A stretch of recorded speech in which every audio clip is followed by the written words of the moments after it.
Hello, I'm Corey. Welcome back to episode 4, video 4 for FMP Blood Burning.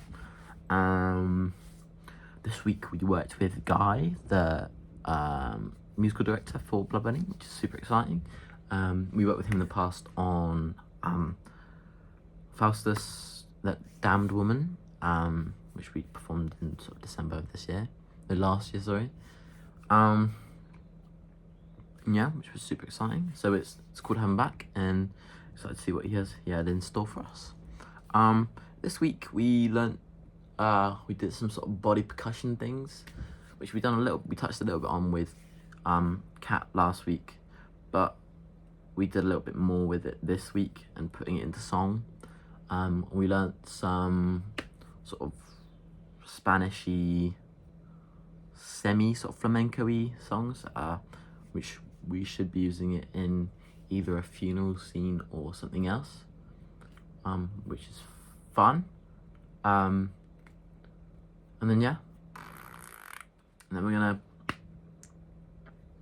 put it in somewhere. So the first one we learned was a song called, I think it's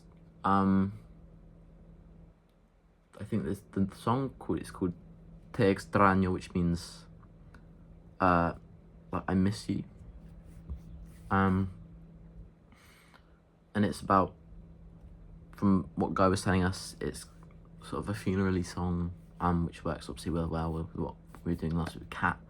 And we sort of split up into separate harmonies, and it's always fun working with Guy because he's so sort of precise with what he wants, and he's very clear on how he can help you, and if you don't understand, he will go through it with you and then sort of help you on throughout there, which is great because some people in our class struggled more than others, but then he always sort of helped us get through it, and then it sounded great by the end of it.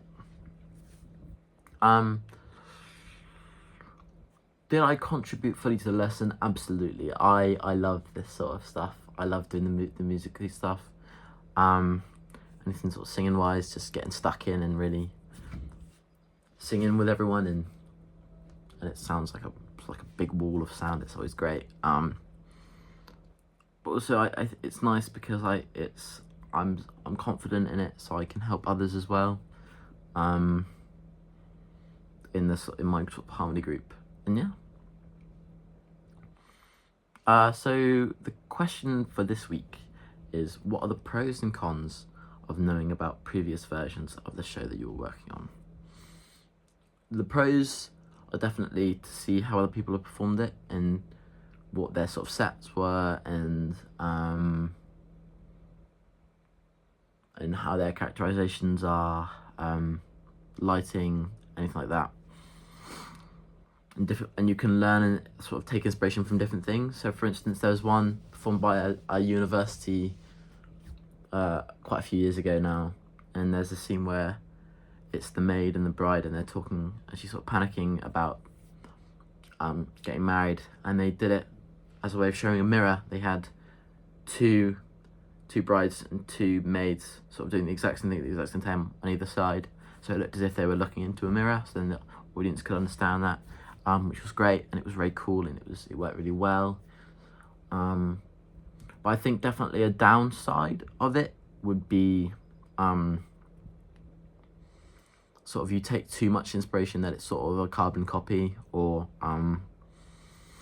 you sort of become this version of the character instead of your own version of the character. And I think that's super important as an actor, is to have a character and make it your own instead of being someone else, because you find it's easier, or because you think they did it really well. So that's definitely not a good thing to sort of take from watching something else, because if other people are doing it as well, it doesn't fit. For instance, if one person is doing something from something else and they're quite sort of naturalistic, whereas everyone else in this sort of cast and company are doing it as sort of a little bit larger than life, broader than the play's sort of original intent maybe, then they're definitely going to be a standout, possibly for the wrong reasons, which you never really want. So yeah, it's just sort of discovering what works, what doesn't work, and how you can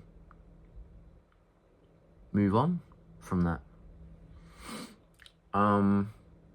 Next week Harry Gould is back, which is exciting.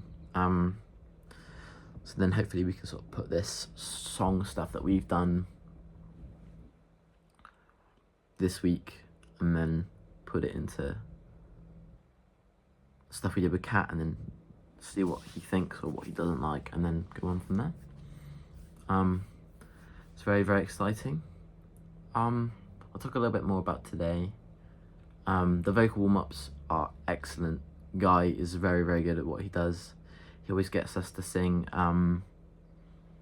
songs going up in key. So for instance, this week we sang Somewhere Over the Rainbow? Somewhere Over the Rainbow from Wizard of Oz. And then going up in sort of key every time, which is always fun, and it's a good way to push ourselves. And the sort of different sort of vocal exercises that he does at the start, where we do something called sirening, where you just go it's just like that. I'm gonna sound really weird now. And yeah,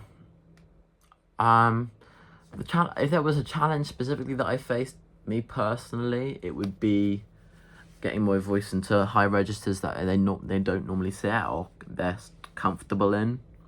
I wouldn't say I was straining, but it's sort of believing that I can get there, because Guy fully believes that all of us can go into ranges that we don't think that we personally can, and it's just how we can push through it and use our bodies to get to those sort of ranges. And like he says, words like throwing it to the back of your neck or using your guts to like push, and just thinking about where the voice is coming from, whether it's just coming from the lungs and the throat and sometimes the nose, depending on if you're a nasally singer or not, and almost like moving it in your mind to where it needs to be to get to these sort of heights or ranges.